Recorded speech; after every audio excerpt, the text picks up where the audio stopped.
Hello दोस्तों, नमस्कार। स्वागत है आप सभी का अल्पाइन क्लासेस में। तो कैसे हैं दोस्तों आप लोग? उम्मीद करते हैं कि आप सभी बहुत अच्छे होंगे और आप लोगों का प्रिपरेशन बहुत ही ज़ोरों शोरों से और बहुत बेहतरीन तरीके से चल रहा है। दोस्तों, आज हम लोग बहुत ही इम्पोर्टेंट एक सब्जेक्ट के बारे में आप लोगों के साथ बात करने आए हैं, जिसका नाम क्या है? Cost accounting. तो ये हम लोग बीकॉम में पढ़ते, बीकॉम सेकेंड ईयर में पढ़ते हैं और ये आप लोगों का सब्जेक्ट जो है CUET एमकॉम के लिए बहुत ही इम्पोर्टेंट सब्जेक्ट है दोस्तों। ठीक है, अभी तक पहले भी जैसे कि BHU हो गया, BHU एमकॉम में वहाँ पे पूछा जाता था और भी डिफरेंट डिफरेंट कॉलेजेस में, जैसे यूनिवर्सिटीज़ में ये उस PG का ही पार्ट होता है। अभी जैसे आप लोग का अनाउंसमेंट हुआ है CUET एमकॉम, तो CUET एमकॉम में भी आप लोगों का आने वाला है। ठीक है, जिसमें अभी आप लोग का जैसे देखिए कॉस्ट अकाउंट का अगर हम लोग बात करें कि पहले यूनिट में क्या दिया हुआ है, तो सिलेबस तो उम्मीद करेंगे कि आप सब देखे होंगे। अगर नहीं देखे होंगे तो आप लोग हमारे यूट्यूब चैनल में विजिट करिए, अल्पाइन क्लासेस का ऑफिशियल यूट्यूब चैनल में, वहाँ पे सिलेबस के बारे में बताया गया है। तो खैर एक बार सिलेबस के बारे में हम भी आप लोगों को बता देते हैं। तो आज देखिए दोस्तों, हम लोग पहले यूनिट के थोड़े से कुछ इंट्रोडक्शन पोर्शन को ही बात करेंगे। तो जो आप लोगों का पहला यूनिट है उसमें कॉस्ट अकाउंटिंग का, उसमें definition of cost accounting, nature, scope and significance कहे तो उसका इम्पोर्टेंस, फिर कॉस्ट यूनिट क्या होता है, कॉस्ट सेंटर क्या होता है, डिफरेंट एलिमेंट्स ऑफ कॉस्ट क्या क्या होते हैं। जैसे एलिमेंट्स की अगर बात करें तो प्रोसेस कॉस्टिंग हो गए, जॉब कॉस्टिंग हो गए, ठीक है ना, लेबर वगैरह हो गए। तो ये सारे के सारे एलिमेंट्स ऑफ कॉस्ट जो है हम लोग दोस्तों पढ़ने वाले हैं। तो एलिमेंट ऑफ कॉस्ट जो है एक अपने आप में बहुत बड़ा क्या है, एक बहुत बड़ा अपने आप में ये टॉपिक है। तो इसको हम लोग अलग अलग चैप्टर वाइज पढ़ेंगे। फिर system of ascertainment of cost, control and ascertainment of material, फिर लेबर एंड ओवरहेड कॉस्ट है। उसके बाद उसी का एलोकेशन है, अपॉर्शनमेंट है और एब्जॉर्प्शन ऑफ ओवरहेड है। तो इसको हम लोग पढ़ने वाले हैं। ठीक है, तो चलिए हम लोग दोस्तों शुरू करते हैं।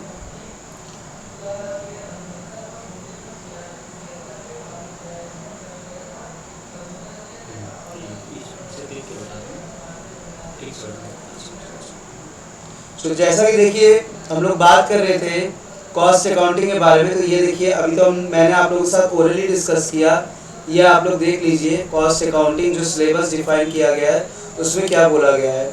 तो सबसे पहले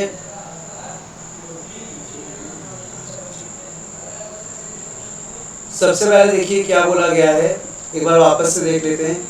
यही देखिए डेफिनेशन है इसमें, फिर नेचर है, स्कोप है, सिग्निफिकेंस है, cost unit, cost centre, elements of cost जो कि अभी अभी बताया कि बहुत बड़ा ये अपने आप में एक टर्मिनोलॉजी है, बहुत सारी चीज़ों को कवर करता है। ठीक है, फिर system of ascertainment of cost, control and ascertainment, कैसे हम लोग कॉस्ट को कंट्रोल करें, कैसे उसको एसर्टेन करें डिफरेंट मटेरियल्स में, लेबर में, ओवरहेड में। साथ ही साथ कॉस्ट को हम लोग कैसे एलोकेट करेंगे, अपॉर्शनमेंट करेंगे और एब्जॉर्ब कैसे होगा। ठीक है, तो पहला यूनिट दोस्तों हम लोग का इसी का है। तो चलिए हम लोग दोस्तों आज हम लोग इसी फर्स्ट यूनिट के बारे में बात करने जा रहे हैं।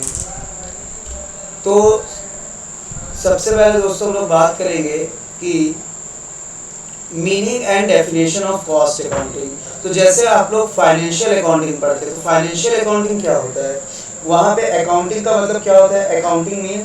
Accounting means the preparation and presentation of accounts. तो अकाउंट्स को जब हम लोग प्रिपेयर और प्रेजेंट करते हैं दैट इज कॉल्ड की अकाउंटिंग। और वो जो अकाउंटिंग आप लोग पढ़ते हैं उसको हम लोग क्या कहते हैं दोस्तों? फाइनेंशियल अकाउंटिंग, जिसमें प्रॉफिट लॉस का पता करते हैं। बिल्कुल उसी तरीके से हमारा क्या है दोस्तों? Cost accounting. तो कॉस्ट अकाउंटिंग में आप लोग ये cost accounting means the technique and process of ascertainment of cost, वो टेक्निक और वो प्रोसेस जिससे कि हम लोग कॉस्ट को पता करते हैं कि किस प्रोडक्ट में कितने आपके कॉस्ट इन्वॉल्व हो रहे हैं, कितने लग रहे हैं। तो जिस टेक्निक और प्रोसेस को लगा के हम लोग उस चीज़ को क्या करते हैं? एवेल्युएट करते हैं, कैलकुलेट करते हैं, that is called cost accounting. ठीक है, तो इसी तरीके से दोस्तों देखिए और भी ऑथर्स के जैसे डेफिनेशन दिए। ये पहला डेफिनेशन ICMA लंदन के अकॉर्डिंग दिया हुआ है। ICMA means institute of cost and management accounting. अब आगे आप लोग देख पा रहे हैं वॉल्टर W बिग का डेफिनेशन दिया है। तो अलग अलग लोगों ने अलग अलग डेफिनेशन दिए। खैर आपको तो एक समराइज वे में मैंने बता दिया कि कॉस्ट अकाउंटिंग क्या होता है। मीन्स कॉस्ट अकाउंटिंग मीन्स जिस टेक्निक और प्रोसेस से हम लोग पता करते हैं, उस प्रोसेस को ही हम लोग, जब हम लोग जिस टेक्निक और प्रोसेस को यूज़ करके कॉस्ट को एसर्टेन कहते हैं, उसी टेक्निक एंड प्रोसेस को ही हम लोग क्या कहते हैं दोस्तों, कॉस्ट अकाउंटिंग। आइए चलिए एक दो ऑथर के हम लोग दोस्तों डेफिनेशन पढ़ लेते हैं। जैसे मान लीजिए ये वॉल्टर डब्ल्यू बिक का डेफिनेशन पढ़ ले। Cost accounting is the provision of such analysis and classification of expenditure as will enable the total cost of any particular unit of production to be ascertained with reasonable degree of accuracy and at the same time to disclose exactly how such cost is constituted। क्या कहा इन्होंने, तो इन्होंने कहा कि cost accounting is the provision of such analysis and classification of expenditure. Cost accounting एक ऐसा तरीका है, एक ऐसा टेक्निक है जहाँ पे हम लोग दोस्तों कितना खर्च हुए किसी प्रोडक्ट को बनाने में, उसको एनालाइज करते हैं, फिर उसको हम लोग क्लासीफाई करते हैं एक्सपेंडिचर को, मतलब सेम टाइप ऑफ एक्सपेंडिचर को एक जगह क्लासीफाई करते हैं, विल एनाबल, जिससे कि हम लोग क्या कर पाते दोस्तों, the total cost of any particular unit of production, जिससे एक पर्टिकुलर यूनिट ऑफ प्रोडक्शन में कितने टोटल कॉस्ट है उसको हम लोग जान पाते हैं, उसको जान पाने में आप सक्षम होते हो, ठीक है। और साथ ही with reasonable degree of accuracy के साथ, मींस एक्यूरेसी मींस क्या, करेक्टनेस के साथ, and at the same time disclose exactly how such cost is constituted, और साथ ही साथ हम लोग उसी समय एक सेम टाइम पे साइमल्टेनियसली हम लोग ये भी बता पाते हैं कि एग्जैक्टली कितना कॉस्ट प्रोडक्ट को बनाने में लगा, ठीक है। तो दोस्तों कॉस्ट अकाउंटिंग हम लोग इन दो डेफिनेशन को पढ़ के क्या समझ लिए कि सर ये एक ऐसा साइंटिफिक टेक्निक और प्रोसेस होता है जिससे कि हम लोग कॉस्ट को पता करते हैं। तो कॉस्ट को पता करने के तरीके को ही हम लोग कॉस्ट अकाउंटिंग कहते हैं। चलिए, तो ये डिफरेंट डेफिनेशन है, आप लोग चाहो तो इसको पढ़ सकते हो, ठीक है। आइए दोस्तों एक बार हम लोग कॉस्ट की तरफ वापस से नजर डालते हैं, जो कि अभी बता तो दिए। कॉस्ट क्या होता है? कॉस्ट दोस्तों हम लोग अक्सर सुनते हैं ना, कॉस्ट प्राइस, जैसे आप लोग बचपन में मैथ्स में पढ़ते थे, कॉस्ट प्राइस, प्रॉफिट, वहाँ पे हम लोग सेलिंग प्राइस बात करते थे, फिर हम लोग प्रॉफिट कैलकुलेट करते थे। तो कॉस्ट का मतलब क्या होता है दोस्तों? कॉस्ट का मतलब होता है किसी चीज को बनाने में कितना आपको पैसे, कितने आपके रिसोर्सेज खर्च हुए, ठीक है ना। तो कॉस्ट में सिर्फ दोस्तों पैसे से नहीं है, कॉस्ट का मतलब टोटल रिसोर्सेज की यहाँ पे बात हो रही है। तो जब भी आप किसी प्रोडक्ट को बनाएंगे, उस प्रोडक्ट को बनाने में आपके कितने रिसोर्सेज खर्च हो रहे हैं, दैट इज कॉल्ड क्या, दैट इज कॉल्ड कॉस्ट, ठीक है। तो कॉस्ट को हम लोग बहुत अच्छे से जानते हैं। कॉस्ट मतलब सीधी सी बात है लागत, कि किसी चीज को बनाने में कितना पैसा लगा, कितने रिसोर्सेज खर्च हुए। आइए देखते हैं दोस्तों, एक डेफिनेशन यहाँ पे दिया हुआ है, जैसे कि यहाँ पे क्या बोल रहा है, कॉस्ट, ये भी ICMA ने ही कहा है, हैज डिफाइंड द टर्म।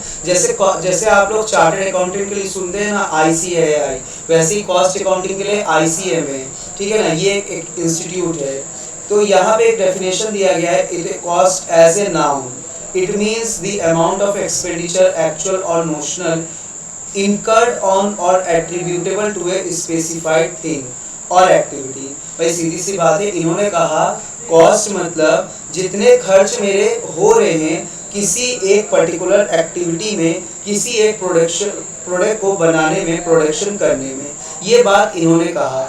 फिर उन्होंने एज ए वर्ब मतलब क्रिया के तौर पर, it means to ascertain the cost of a specified things और एक्टिविटी। तो इन्होंने एज ए वर्ब इसको डिफाइन किया कि जब हम लोग किसी चीज के कॉस्ट को एसर्टेन करते हैं, पता करते हैं, तो इसी पता करने के प्रोसेस को ही क्या कहते हैं दोस्तों, कॉस्ट अकाउंटिंग, ठीक है। और जो पता करते हैं आप कि कितना प्रोडक्शन में कितनी लागत आई, तो जो भी कॉस्ट आता है टोटल, तो उसको हम लोग क्या कहेंगे भाई, उसको हम लोग कॉस्ट ही कहेंगे।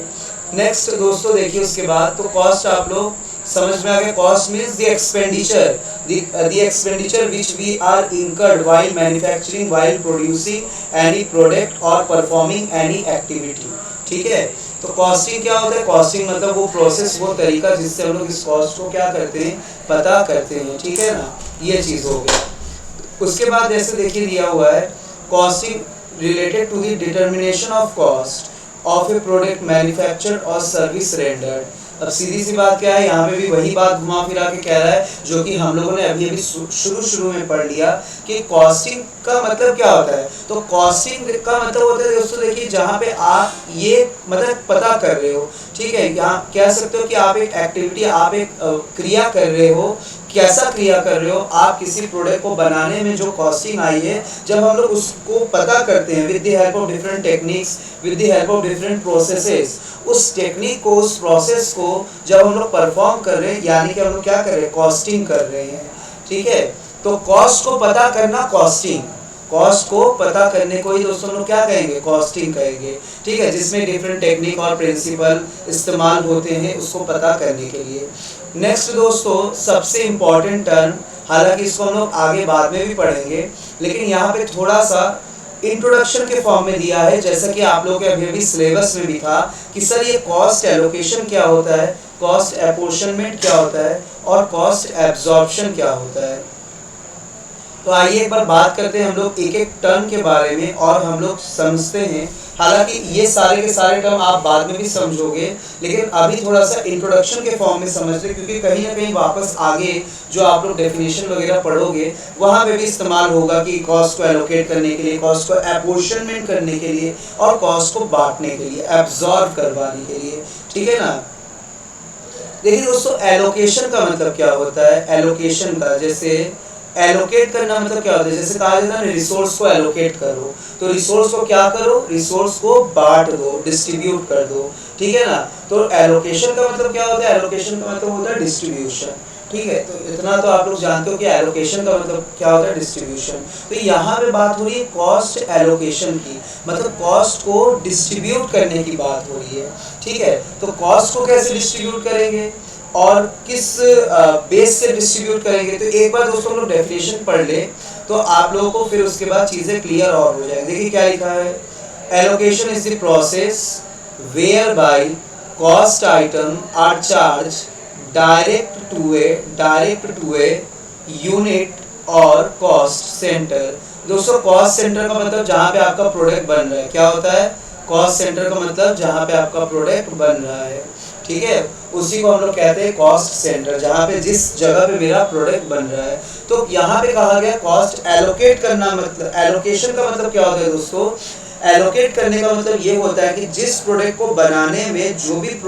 भी मेरे खर्चे हुए हैं, डायरेक्टली उस खर्च को आप क्या करो, उसी प्रोडक्ट में शो कर दो, उसी प्रोडक्ट में जोड़ दो, ठीक है। तो एलोकेट करना मतलब कि डायरेक्टली चार्ज कर देना, जिस प्रोडक्ट में जो भी लागत आ रही है आप डायरेक्टली उसी प्रोडक्ट में ही क्या करो, उसी प्रोडक्ट में ही आप चार्ज करो, या कह लो उसी कॉस्ट सेंटर में चार्ज करो। तो कॉस्ट सेंटर का मतलब अभी भी मैंने बता दिया, कॉस्ट सेंटर मतलब वही जगह जहाँ पे आपका प्रोडक्ट बन रहा है। तो इनका कहने का मतलब वही जगह, वही बात है कि जिस जगह पे जो भी प्रोडक्ट बन रहा है उस जगह में जितने भी खर्चे आ रहे हैं उस प्रोडक्ट को बनाने के लिए, तो डायरेक्टली हम जब उसी प्रोडक्ट से ही उस कॉस्ट को क्या करेंगे, चार्ज करेंगे। तो दैट इज कि क्या कर रहे हो आप कॉस्ट को डायरेक्टली एलोकेट कर रहे हो उस पर्टिकुलर प्रोडक्ट के लिए, ठीक है। That is a cost can be, क्या लिखा हुआ है आगे, that is a cost can be specifically identified, specifically उसी डिपार्टमेंट के लिए, उसी प्रोडक्ट के लिए जहाँ पे वो खर्च हो रहे हैं, जिसके लिए वो खर्च हो रहे हैं। तो डायरेक्टली जिसके लिए जो पैसे खर्च हो रहे हैं, जो रिसोर्सेज स्पेंड हो रहे हैं, तो जब हम लोग डायरेक्टली उसको क्या कर देते हैं, उसी प्रोडक्ट में, उसी कॉस्ट सेंटर में हम लोग शो करते हैं, तो यानी कि हम लोग क्या कर रहे हैं, हम लोग कॉस्ट को एलोकेट कर रहे हैं, ठीक है। जिसको आप लोग डायरेक्ट क्या कह सकते हो, आप लोग इसको डायरेक्ट एक्सपेंडिचर के फॉर्म में भी कह सकते हो। जैसे डायरेक्ट कॉस्ट क्या होता है, डायरेक्ट कॉस्ट का मतलब कि जिस प्रोडक्ट को बनाने में जो खर्चा है डायरेक्टली आप उसी में ही क्या कर दो, चार्ज कर दो। वही कंसेप्ट है आपका कॉस्ट एलोकेशन का, ठीक है। तो होप्स आप लोगों को एलोकेशन का मतलब समझ में आया।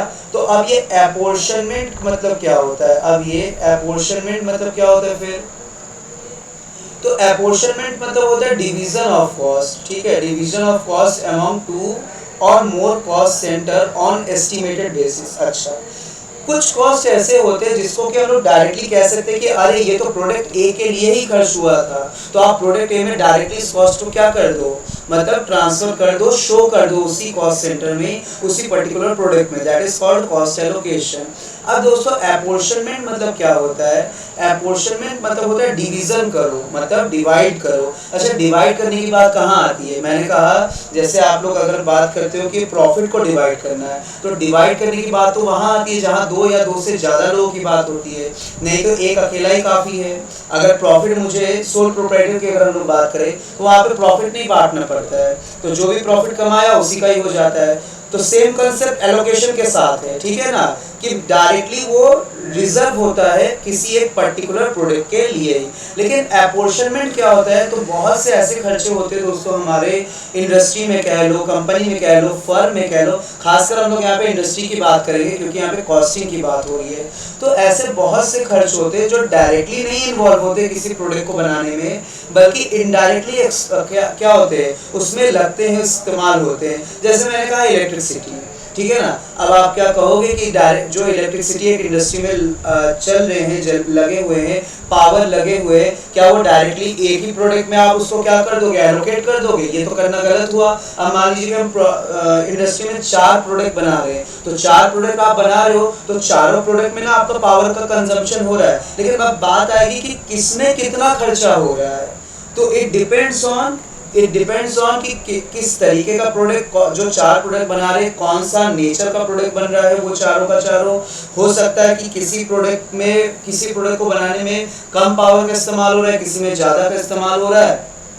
तो और ये भी हो सकता है कि किसी में आप ज़्यादा यूनिट बना रहे हो, किसी का कम यूनिट बना रहे हो, उस हिसाब से भी पावर कंजम्पशन उस हिसाब से मतलब हो रहा है, ठीक है। तो अब हम लोग क्या पावर को डिस्ट्रीब्यूट कैसे करें? अभी ऐसा तो बिल्कुल नहीं कर सकते कि अगर product A B C D 4 product बन रहा है, प्रोडक्ट ए में ही सारा का सारा इलेक्ट्रिसिटी या पावर एक्सपेंसेस आप शो कर दो। आप क्या करोगे? ए बी सी डी में एक पर्टिकुलर रेशियो में डिस्ट्रीब्यूट करोगे, and this distribute is based on the estimated basis, कि एस्टिमेट करोगे कि किस प्रोडक्ट को बनाने में कितने खर्च आ रहे हैं, किसमें ज़्यादा किसमें कम। तो उस हिसाब से हम लोग एक रेशियो सेट करके डिस्ट्रीब्यूट करेंगे, डिवाइड करेंगे। तो जब आप लोग किसी खर्चों को ऐसे डिवाइड करते हो किसी एक पर्टिकुलर बेस के साथ, किसी एक पर्टिकुलर रेशियो में, मतलब ऐसे खर्चे जिसको हम लोग डायरेक्टली एलोकेट नहीं कर सकते किसी एक पर्टिकुलर प्रोडक्ट में, क्योंकि वो डायरेक्टली उसी में नहीं इन्वॉल्व हो रहे, वो हर जगह जुड़े हुए हैं, ठीक है। उसी तरीके से मान लो रेंट दे रहे हो आप लोग,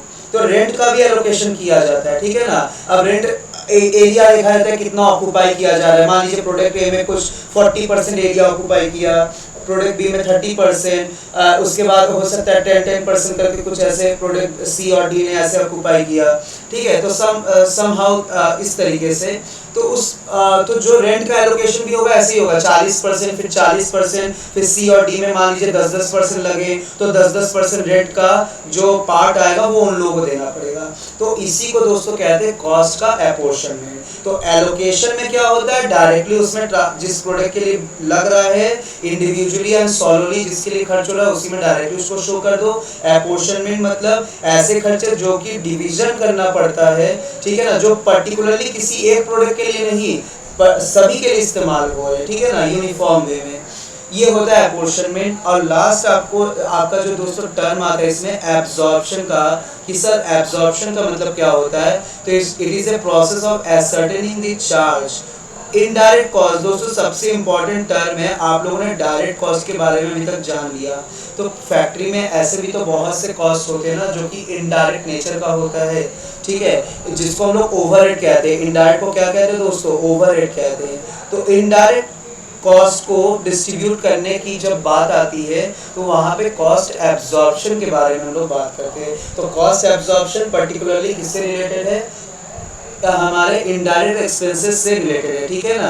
तो it is a process of ascertaining the charge of indirect cost per unit of production और सर्विस। एक यूनिट को बनाने में कितना मेरा इनडायरेक्ट कॉस्ट आ रहा है, उस इनडायरेक्ट कॉस्ट को जब हम लोग क्या करते हैं ऐसे डिवाइड करते हैं, ठीक है ना, तो दैट इज कॉल्ड क्या? कॉस्ट का एब्जॉर्प्शन कहते हो। तो कॉस्ट का एब्जॉर्प्शन सीधी सी बात है, ये रिलेट करता है इनडायरेक्ट कॉस्ट से। आगे वही लिखा हुआ है, in other words the overhead is absorb by the physical unit of manufactured और unit of service render during a period of for specific job. तो किसी एक स्पेसिफिक जॉब में जो भी इनडायरेक्ट एक्सपेंसेस आते हैं तो उन इनडायरेक्ट एक्सपेंसेस को एलोकेट करने की, डिस्ट्रीब्यूट करने की बात आती है, तो कॉस्ट एब्जॉर्प्शन की बात आती है। ठीक है, तो उसके बाद दोस्तों कॉस्ट अकाउंटिंग, अब आप लोग समझ चुके हैं कि कॉस्ट अकाउंटिंग क्या होता है। तो कि जब हम लोग कॉस्ट के बारे में पता करने चलते तो वो जो आप लोग स्टेप बाय स्टेप फॉलो करते हो कि कैसे कॉस्ट पता करें, कहाँ से कॉस्ट पता करें, तो जब आप लोग एक एक स्टेप चलते चलते चलते चलते कॉस्ट को पता करने लगते हो तो जो प्रोसेस आप लोग परफॉर्म कर रहे हो that process is called cost accounting. तो अकाउंट अगर हम लोग बात करें अकाउंट क्या होता है, अकाउंट मतलब कि जहाँ पे कि वो प्लेस जहाँ पे हम लोग क्या करते हैं, जैसे कि मॉनेटरी ट्रांजेक्शन दिखाते हैं तो वहाँ पे अकाउंटिंग आप लोग पढ़ते हैं कि अकाउंटिंग क्या होता है। तो अकाउंट बनाने के प्रोसेस को हम लोग क्या कहते हैं, अकाउंटिंग कहते हैं। बिल्कुल यहाँ पे दोस्तों कॉस्ट अकाउंटिंग भी वही है कि जब कॉस्ट लगाने के कॉस्ट को पता करने के तरीके को, प्रोसेस को जब आप परफॉर्म करते हो that is called cost accounting. From the point at which the expenditure is incurred or committed to the establishment of its ultimate relationship with the cost center and cost unit। वही बात दोस्तों यहाँ पे लिखा हुआ है। इन शॉर्ट अगर हम लोग बात करें, जैसे लिखा हुआ है इन शॉर्ट, तो cost accounting involve A study of those concept, tools and technique which help in ascertaining the analysis and cost। तो वो टेक्निक, वो टूल्स, वो मेथड्स जिसके मदद से हम लोग कॉस्ट को पता करते हैं, वो सारा का सारा जो प्रोसेस परफॉर्म करते हो that is called cost accounting. ठीक है, तो कॉस्ट अकाउंटेंसी क्या होता है।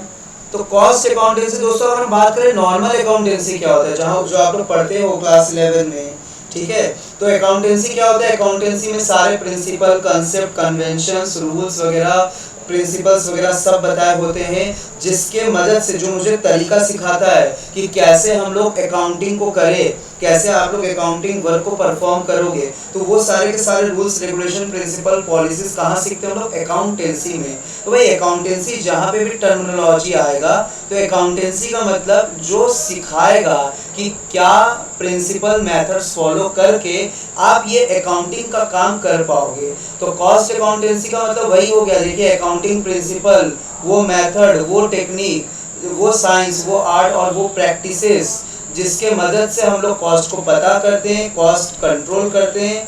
ठीक है, और settlement of profitability, it include the presentation of the information derived therefore for the purpose of the managerial decision making। भाई कॉस्ट को क्यों पता कर रहे हैं हम लोग, कॉस्ट को इसलिए पता कर रहे हैं ताकि कॉस्ट किस में कितना लग रहा है वो पता हो जाए। कहीं पे अगर ज़्यादा कॉस्ट लग रहा है तो कॉस्ट को कंट्रोल करना पड़ेगा, और ऐसे करके एक जो मैनेजर है वो सही मायने में डिसीजन ले पाएगा।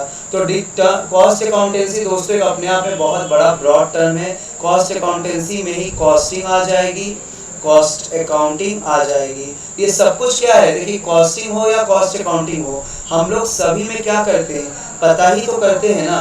हम लोग सभी में क्या करते हैं, पता ही तो करते हैं कि कितनी कॉस्ट आई। अब पता करने के लिए आपको different principle, method, rules, technique को जरूरत पड़ेगा, और वो टेक्निक, वो प्रिंसिपल, वो साइंस, वो आर्ट और वो प्रैक्टिसेस आपको कौन देगा, वो हमें देगा कॉस्ट अकाउंटेंसी। ठीक है, इट सर्व एज एन, ये एक टूल हम लोग कह सकते हैं, ये एक टूल हम लोग कह सकते हैं डिसीजन मेकिंग के लिए। वही बात आगे भी दिया हुआ है। तो कॉस्ट कंट्रोल, अच्छा कॉस्ट कंट्रोल का मतलब क्या है, कॉस्ट कंट्रोल का मतलब कि जो आपने कुछ तो सोचा होगा ना, एक स्टैंडर्ड सेट कर लेते हैं कि देखो इस प्रोडक्ट को बनाने में लमसम इतना खर्चा आएगा, अगर उसी के आसपास आया तो ठीक है, लेकिन अगर बहुत ज़्यादा फ्लैक्चुएट हुआ, और फ्लैक्चुएशन अगर नेगेटिव वे में हुआ, नेगेटिव वे में मतलब कि आपने सोचा किसी प्रोडक्ट को बनाने में 1000 रुपये खर्च आएगा, ठीक है, 1000 का 1200 1100 हो सकता है, लेकिन अगर 1000 की जगह 1500 1800 रुपये खर्च आ गए तो फिर वहाँ पे केयर करने की ज़रूरत पड़ेगी। तो कॉस्ट कंट्रोल का मतलब हम लोग जहाँ पे कॉस्ट को कंट्रोल करो, ठीक है ना, कॉस्ट को कंट्रोल करो, कॉस्ट को कंट्रोल करके उसको अब क्या करो, कम से कम लाओ। तो कॉस्ट कंट्रोल करने के लिए हम लोग टेक्निक इस्तेमाल करते हैं बजटरी कंट्रोल का, स्टैंडर्ड कॉस्टिंग का, जो कि अभी बताया कि जहाँ स्टैंडर्ड सेट किया जाता है, और रिस्पॉन्सिबिलिटी अकाउंटिंग का। ठीक है, ये चीज़ हो गया। नेक्स्ट आप लोग देखेंगे कि यहाँ पे कॉस्टिंग, कॉस्ट अकाउंटिंग और कॉस्ट अकाउंटेंसी में क्या दिया हुआ है, डिफरेंस दिया हुआ है। आइए जल्दी से हम लोग समझ तो चुके हैं, एक बार वापस से समराइज कर ले जल्दी से। तो इट इज़ कंसर्न विद यहाँ पे कॉस्टिंग मीन्स जहाँ पे कॉस्ट को पता करना है, क्या करना है दोस्तों, पता करना है। कॉस्ट अकाउंटिंग मीन्स जो आप लोग प्रैक्टिकली काम कर रहे हैं, जहाँ पे कॉस्ट को रिकॉर्ड करने का काम स्टार्ट कर दिए। अभी कॉस्ट को पता तो कर लिया, रिकॉर्ड तो कर लिया, लेकिन ये रिकॉर्ड और पता कैसे कर पाएंगे? कुछ हथियार चाहिए ना आपको, कुछ तरीका आपको पता होना चाहिए, कुछ रूल्स आपके पास होने चाहिए, कुछ टेक्निक आपको पता होना चाहिए। कौन बताएगा वो? तो वो हमें बताएगा कॉस्ट अकाउंटेंसी। समझ में आ गया ना? तो कॉस्टिंग का मतलब कॉस्ट को पता करेंगे, पता करके रिकॉर्ड करना, कॉस्ट अकाउंटिंग। अभी पता कैसे करें और रिकॉर्ड कैसे करें? कोई तो नियम होगा, कोई तो रास्ता होगा। कौन वो सही रास्ता मुझे बताएगा, कौन वो सही गाइडेंस आपको देगा, तो वो मुझे कॉस्ट अकाउंटेंसी देगा। ठीक है ना? इसको बड़ा ही नैरो स्कोप है, इसका दायरा बहुत ही छोटा सा है दोस्तों। कॉस्ट अकाउंटेंसी का इसका भी नैरो स्कोप है, लेकिन इसका जो स्कोप है कॉस्ट अकाउंटिंग का, it is wider than the costing. और जो कॉस्ट अकाउंटेंसी है, इसका जो स्कोप है वो बहुत ही वाइडर है, क्योंकि कॉस्ट अकाउंटेंसी में कॉस्टिंग और कॉस्ट अकाउंटिंग दोनों आ जाता है। क्योंकि जो भी सिखाएगा कॉस्ट अकाउंटेंसी सिखाएगा, और जो भी प्रैक्टिकल अप्रोच है जो आप लोग परफॉर्म करते हो कॉस्ट और कॉस्ट अकाउंटिंग में, वो सब कुछ हमें बताएगा कौन? Cost accountancy. तो ये खुद में एक बहुत बड़ा टर्म है कॉस्ट अकाउंटेंसी, और ये इनके क्या है? पार्ट्स है। Point of functioning, it begins where accountancy end. अच्छा, it begins where costing end. तो कॉस्टिंग कहाँ से शुरू होगा? जहाँ अकाउंटेंसी खत्म होगा। तो कॉस्ट अकाउंटिंग कहाँ से शुरू करेगा? जहाँ कॉस्टिंग खत्म होगा। मतलब पता कर लोगे तभी ना रिकॉर्ड करोगे, सीधी सी बात है ना। इसीलिए तो कहा it begins where costing end. तो जब पता कर लिया तो रिकॉर्ड करना स्टार्ट कर दो। अच्छा, अब पता करने के बाद रिकॉर्डिंग करने का काम स्टार्ट कर दो। तो पता कैसे करें? तो पता तो यानी कि सबसे पहले कौन आ जाएगा? अकाउंटेंसी आ जाएगा, स्टार्टिंग पॉइंट। कि ये रास्ता दिखाएगा कि इस रास्ते चलोगे तो आप पता कर ले जाओगे कि कितनी कॉस्टिंग आई, और जब पता कर लोगे तो फिर रिकॉर्ड कर देना। यानी शुरुआती रास्ता आपको कौन दिखाता है? शुरुआती रास्ता मुझे कॉस्ट अकाउंटेंसी दिखाता है। ठीक है ना? और कॉस्ट अकाउंटेंसी के बाद आप क्या करोगे? कॉस्ट अकाउंटेंसी के बाद आप कॉस्टिंग का काम करोगे, और कॉस्टिंग में आप कॉस्ट को पता करके फिर कॉस्ट अकाउंटेंसी में उसको रिकॉर्ड कर लेंगे। ठीक है? पर्सन इन्वॉल्व, कौन कौन से लोग, कैसे कैसे लोग इन्वॉल्व होते हैं। तो कॉस्टिंग करने के लिए कॉस्ट अकाउंटेंट की जरूरत पड़ेगी आपको, तभी ना वो पता कर पाएगा। भाई टेक्निक वगैरह कौन इस्तेमाल कर पाएगा? जिसको पता होगा। ठीक है? तो पता किसको होगा? जो कॉस्ट अकाउंटेंट होगा, फाइनेंशियल अकाउंटेंट। जो अकाउंटिंग का काम नॉर्मल करता है वो थोड़ी ना कर पाएगा। नेक्स्ट, कॉस्ट अकाउंटिंग का काम। यहाँ पे तो देखिए रिकॉर्ड करने का काम है। एक बार पता चल गया तो रिकॉर्ड किसको नहीं करने आएगा, ये बताइए? अगर आपको पता चल जाए कि कितने खर्च आए हैं, तो क्या आप उसको डायरेक्टली नोट डाउन नहीं कर सकते? बिल्कुल कर सकते हैं। लेकिन बात यह आ जाती है कि रिकॉर्ड करने का, पता करने का जो काम है वो ज़्यादा कठिन है, ज़्यादा टेक्निकल है। तो उसके लिए मुझे कॉस्ट अकाउंटेंट की ज़रूरत पड़ेगी। और लेकिन जहाँ रिकॉर्ड करने की बात आती है वो तो एक नॉर्मल सा क्लर्क भी होगा तो पता कर लेगा। और cost accountancy, it involve cost accountant as well as the management accountant. यहाँ पे हाईली क्वालिफाइड लोगों को आपको ज़रूरत पड़ेगी, जो प्रिंसिपल्स, रूल्स वगैरह सेट करके बताएगा कि कैसे कॉस्ट को पता करोगे। ठीक है? तो पता कर लोगे तो उसके बाद रिकॉर्ड करना बहुत बड़ी कोई बात नहीं होती है।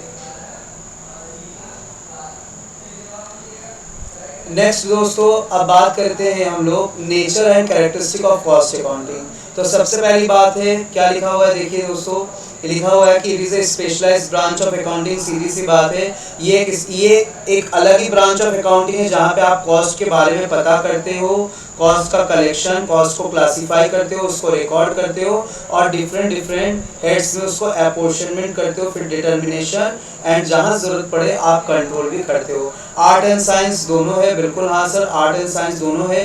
कहीं पे भी प्रिंसिपल की बात आ गई, रूल्स की बात आ गई, जो कि फॉलो करके ही काम करना पड़ेगा। यानी कि वो अपने आप में साइंस है, जो कि आपको सिस्टमेटिक नॉलेज दे रहा है। अब उस नॉलेज को सीख के आप कैसे उसको एप्लीकेशन करते हो, तो दैट इज कॉल्ड आर्ट। क्या कॉस्ट अकाउंटिंग में ये फीचर मौजूद है? बिल्कुल ये फीचर मौजूद है। कॉस्ट अकाउंटेंसी आपको सिखाएगा, तो सिखाएगा मतलब कि एक सिस्टमेटिक नॉलेज दे रहा है। तो सिस्टमेटिक नॉलेज जहाँ बात आ गई, यानी कि वो साइंस है, और उसको सीख के आप उसको कैसे इस्तेमाल करोगे, that is art. Recognise as a profession, भाई सीधी सी बात है कि कॉस्ट अकाउंटिंग का काम कौन करेगा? ठीक है ना? जैसे कॉस्ट अकाउंटेंट करेगा, या तो CS, जिसको हम लोग क्या कहते हैं, कंपनी सेक्रेटरी वगैरह जो होते हैं, तो उन लोगों का ये क्या होता है, काम होता है। तो cost accounting is a specialised branch of knowledge. It recognized as a profession also. The Institute of Cost and Work Accountant of India provide professional assistance to the cost accountant and frames the rules for their professional work. तो बिल्कुल जैसे CA होते हैं दोस्तों, वैसे cost accountant होते हैं, तो उनका भी काम प्रोफेशनल काम ही होता है। ठीक है।